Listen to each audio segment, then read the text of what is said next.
کہانی شروع ہوتی ہے ایک جیل سے، جس کے اندر ایک قیدی کو زنجیروں میں جکڑا دکھایا ہے۔ پھر جیل کے سپاہی وہاں آ کر جیل کھولتے ہیں اور اس قیدی کو پکڑ کر جیل کے اوپر ایک بالکنی میں لے جاتے ہیں، جہاں اس شہر کے لوگ چیختے چلاتے ہوئے نظر آتے ہیں۔ لوگ غصے سے اس آدمی کو دیکھ کر قاتل خونی درندہ کہتے ہوئے نظر آتے ہیں، اور جیلر ایک گارڈ کو سزا کا اعلان پڑھنے کو کہتا ہے۔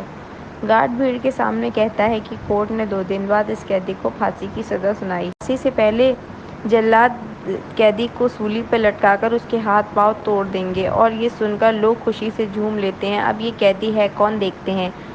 جب کہانی کچھ سال پیچھے جاتی ہے، جہاں پیرس کی فش مارکیٹ دیکھتے ہیں۔ یہ شہر کی سب سے بڑی بدبودار جگہ ہوتی ہے، جہاں لوگ مچھلی اور گوشت بیچ کر اپنا گزارا کرتے ہیں۔ یہاں ہم ایک مچھلی بیچنے والی عورت کو دیکھتے ہیں، جس کا بچہ پیدا ہوتا ہے اور وہ مر جاتا ہے۔ پہلے بھی 4 بچے ایسے ہی پیدا ہو چکے تھے، اور وہ بچوں کو پیر مار کر اسے مچھلیوں کے ساتھ ندی میں پھینک دیتی ہے۔ وہ مرا ہوا سمجھ کر پھینک دیتی ہے، مگر اس بچے کی آواز سے سن کر لوگ وہاں جمع ہو جاتے ہیں اور اس کی ماں کو بیبی کو مارنے کی کوشش میں پھانسی کی سزا سناتے ہیں۔ اس کے پاس 2 خوبیاں تھیں۔ پہلی اس کی ناک، جو سونگھنے کے کام بہت اچھا کرتی تھی، اور دوسری یہ کہ جب بھی کوئی اس کو خود سے دور کرتا، اس انسان کسی نہ کسی طرح سے موت ہو جاتی۔ جیسے کہ اس کی ماں، جو اس کو پیدا کرتے ہی پھینک دیتی ہے، اس کو پھانسی کی سزا سنائی جاتی ہے، اور اس نیو بورن بیبی کو ایک یتیم خانے بھیج دیا جاتا ہے۔ وہاں کچھ دوسرے شیطان بچے اس بیبی کو پریشان کرتے ہیں۔ جان کو مارنے کی کوشش کرتے ہیں، لیکن میڈم گولارٹ ان کو دیکھ لیتی ہیں اور ان بچوں کو بہت مارتی ہیں۔ اس طرح یتیم خانے کے کچھ مشکل حالات دیکھنے کے بعد جان 5 سال کا ہو جاتا ہے، مگر وہ بھی بول نہیں پاتا، مگر وہ سونگھ کر ہر چیز کا پتہ لگا لیا کرتا ہے۔ اب 13 سال کی عمر میں یتیم خانے میں جگہ نہ ہونے کے کارن میڈم گولارٹ اس کو جانوروں کی کھال لانے والے آدمی کو بھیج دیتی ہیں۔ میڈم گولارٹ جان کو بیچ کر جا رہی ہوتی ہیں۔ کچھ چور اس کو جان سے مار کر اس کے سارے پیسے لوٹ کر بھاگ جاتے ہیں۔ اب وہ انسان جس کو جان بیچا گیا ہوتا ہے، وہ جان سے بہت سخت کام لیتا ہے۔ وہ ایک بار جان کو مارکیٹ بھی لے جاتا ہے۔ وہاں جان پہلی بار بدبو کے علاوہ بھی کچھ اچھی دنیا اور خوشبو کا مزہ لیتا ہے۔ جان ایک شاپ دیکھتا ہے جو پرفیوم کی دکان ہوتی ہے، اور جان وہاں کھنچا چلا جاتا ہے۔ وہ ایک دکاندار کو پرفیوم کے ساتھ دیکھتا ہے جو بہت فیمس پرفیوم ہوتا ہے، اور اسی دوران اس کو ایک خوشبو کا احساس بھی ہوتا ہے جو ایک پھل بیچنے والی لڑکی سے آ رہی تھی۔ وہ اس کی طرف کھنچا چلا جاتا ہے۔ وہ لڑکی اس کو بھوکا سمجھ کر کچھ پھل دیتی ہے۔ جان اس کا ہاتھ پکڑ لیتا ہے، جس کو دیکھ کر وہ ڈر جاتی ہے اور بھاگ جاتی ہے۔ اب جان اپنے سونگھنے کی ایبلٹی سے اس کو ڈھونڈ لیتا ہے اور اس کے پیچھے جا کر بیٹھ جاتا ہے۔ لڑکی کو لگتا ہے کہ کوئی اس کے پیچھے، وہ ڈر کر مارے چیختی ہے، تو جان اس کا منہ دبا لیتا ہے اور لوگوں کے ڈر سے اس کو منہ دبائے رکھتا ہے کہ لوگ جمع نہ ہو جائیں۔ مگر جیسے ہی لوگ جاتے ہیں، لڑکی کے منہ سے ہاتھ ہٹاتا ہے تو وہ مر جاتی ہے، اور اس کی خوشبو آہستہ آہستہ ختم ہو جاتی ہے، اور جان حیران رہ جاتا ہے کہ خوشبو کہاں گئی۔ اب ایک اور کیریکٹر کی بات کرتے ہیں جو پیرس کی بہت ہی مشہور پرفیومر تھا، مگر شہر میں دوسرے پرفیومر کے آنے کے بعد اس کے کام کم ہو چکا تھا اور وہ دوسرے پرفیومر کی کاپی کیا کرتا تھا۔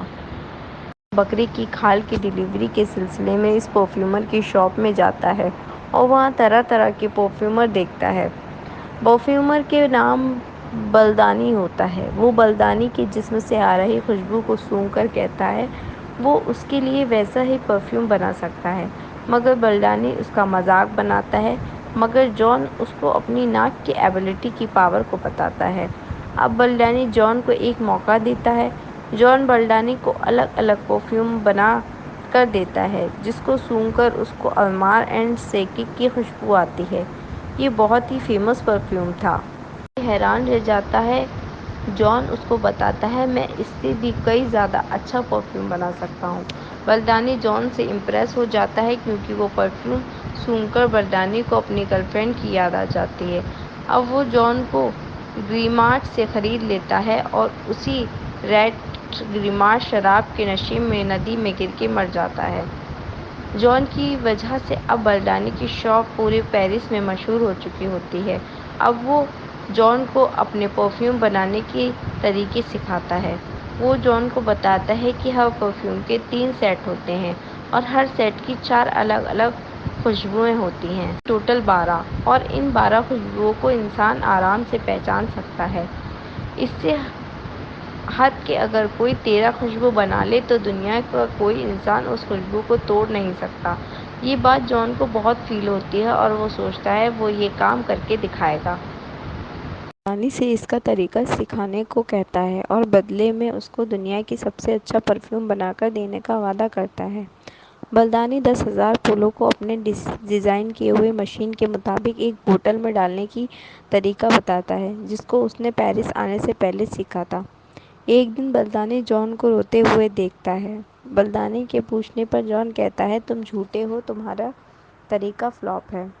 میں کانچ، مرر اور لوہے جیسی چیزوں کو بوتل میں قید نہیں کر سکتا۔ جان یہ سب کہتے ہوئے بے ہوش ہو جاتا ہے۔ اب بلدانی اس کے بیمار ہونے سے بہت پریشان ہو جاتا ہے کہ میری شہرت نہ چلی جائے۔ بلدانی سے کوئی اور نئے طریقے کے بارے میں پوچھتا ہے۔ پھر بلدانی اس کو جانوروں کی چمڑی لیدر سے خوشبو نکالنے کا طریقہ بتاتا ہے اور اس کو گراس لینڈ جانے کی صلاح دیتا ہے اور بیڈلی میں جان سے 1,000 فارمولے لیتا ہے۔ بلدانی جان کے کچھ ڈاکیومنٹس بن کر اس کو گراس لینڈ بھیج دیتا ہے تاکہ اس کو وہاں کوئی کام مل سکے۔ جان کے جاتے ہی بلدانی کا گھر ٹوٹ جاتا ہے اور اس کی موت ہو جاتی ہے۔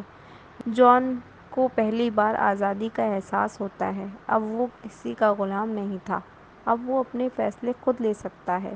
گراس لینڈ جانے کے 2 راستے ہیں، ایک گاؤں سے اور ایک پہاڑ سے۔ جان پہاڑ والا راستہ چنتا ہے۔ جان کو ایک گفا دکھتی ہے اور جان وہاں رک جاتا ہے آرام کرنے کے لیے اور کچھ دن وہیں بتاتا ہے۔ ایک رات اس کو اسی پھل والی لڑکی کا خواب آتا ہے اور وہ اچانک سے اٹھ جاتا ہے اور اب سے جسم کو سونگھنے لگتا ہے، مگر اس کو کوئی خوشبو نہیں آتی ہے اپنے جسم سے۔ پھر وہ باہر بارش میں جا کر نہاتا ہے، تب اس کو احساس ہوتا ہے کہ اس کی اپنی کوئی خوشبو نہیں ہے۔ نیکسٹ ڈے وہ گراس لینڈ کے لیے روانہ ہو جاتا ہے اور اس کو وہی خوشبو آتی ہے جو اس کو پھلوں والی لڑکی میں سے آئی تھی۔ وہ دیکھتا ہے کہ ایک بہت پیاری لڑکی ایک باغی سے اتر رہی ہے، جس کو دیکھ کر وہ اس کا پیچھا کرتا ہے اور گراس لینڈ آ جاتا ہے۔ وہ لڑکی کا پیچھا کرتے ہوئے ایک محل میں داخل ہوتا ہے جو وہاں کے امیر انسان رچرڈ کا ہوتا ہے۔ وہ ایک لیڈی کے انڈر کام کرتا ہے اور اس لیڈی کا ہسبینڈ جان پر پوری نظر رکھتا ہے۔ ان کے پاس رہ کر جانوروں کی چربی سے خوشبو نکالنے کے 2 نئے طریقے سیکھتا ہے، اور پہلا طریقے کا استعمال وہ اپنے ساتھ کام کرنے والی لڑکی پہ کرتا ہے۔ پہلے وہ اس لڑکی کی ڈیڈ باڈی کو جانوروں کے ساتھ ایک بڑے ٹینک میں ڈال کر بوائل کرتا ہے، مگر وہ کامیاب نہیں ہو پاتا۔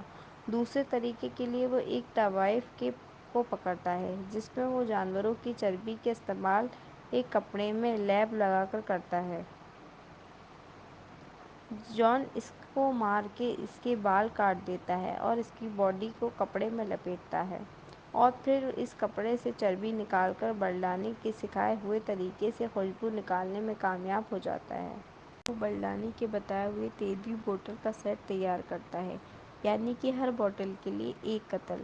لارا کی برتھ ڈے پارٹی میں سب لڑکیاں چھپن چھپائی کھیل رہی ہوتی ہیں۔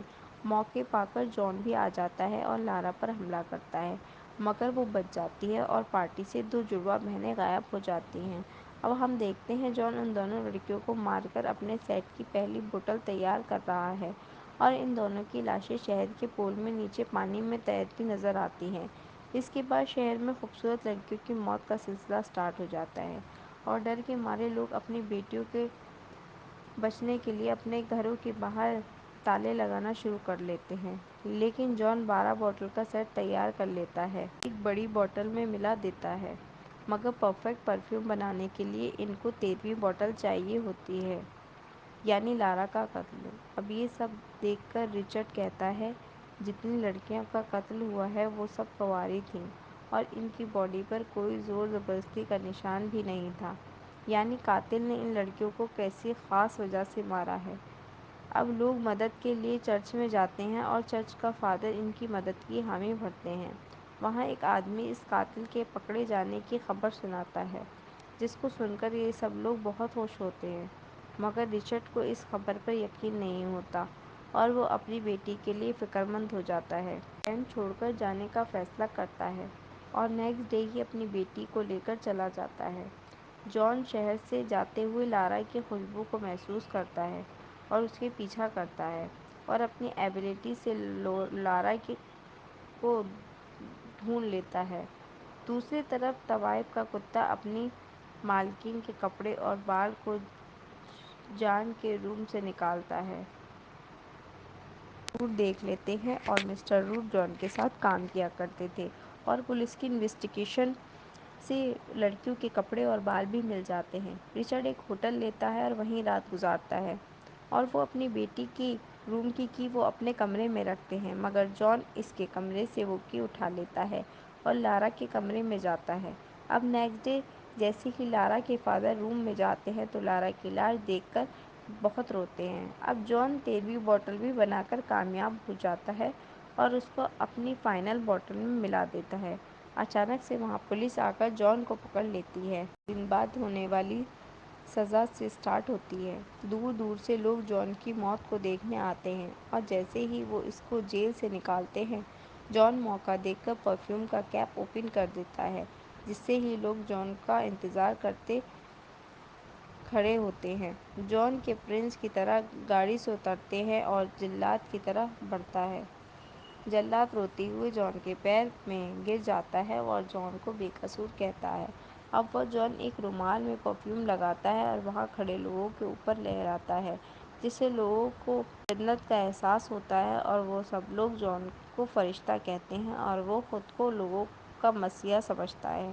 اپنے رومال کو لوگوں کے بیچ میں پھینک دیتا ہے۔ سب لوگ امیر غریب، گورا کالا، چھوٹا بڑا سب کچھ بھلا کر ایک دوسرے کو پیار کرنے لگتے ہیں۔ یہ سب دیکھ کر جان کو سچے پیار کا احساس ہوتا ہے اور وہ اس پھل والی لڑکی کو یاد کرتا ہے کہ کاش وہ لڑکی کو ایسے ہی پیار کر سکتا تو وہ اس کو اپنا بنا لیتا۔ وہ تو سوچ کر دکھی ہو جاتا ہے اور رونے لگتا ہے۔ تبھی رچرڈ تلوار لے کر جان کے مارنے آتا ہے، لیکن اس کی خوشبو کے آگے وہ بھی بے بس ہو جاتا ہے اور اپنے گھٹنوں پر گر کر معافی مانگتا ہے۔ جان کو اپنی غلطیوں کا احساس ہوتا ہے اور وہ شہر سے روانہ ہو جاتا ہے۔ کچھ دیر بعد لوگوں سے پرفیوم کا اثر ختم ہو جاتا ہے اور جان اسی مچھلی بازار میں جاتا ہے جہاں وہ پیدا ہوا تھا اور وہ اپنی لیب پاکٹ سے پرفیوم کی بوتل نکال کر اپنے اوپر گرا لیتا ہے، جس کی وجہ سے وہاں بیٹھے سب لوگ پاگلوں کی طرح جان کے اوپر ٹوٹ پڑتے ہیں اور اس کو نوچ ڈالتے ہیں اور اس طرح جان کا بھی خاتمہ ہو جاتا ہے۔ Friends, thank for watching. امید کرتی ہوں آپ کو یہ سٹوری بھی پسند آئی ہوگی۔ چینل کو لائک اینڈ سبسکرائب کرنا نہ بھولیں۔ ملتی ہوئی آپ سے ایک اور نیو ویڈیو میں۔ Bye bye.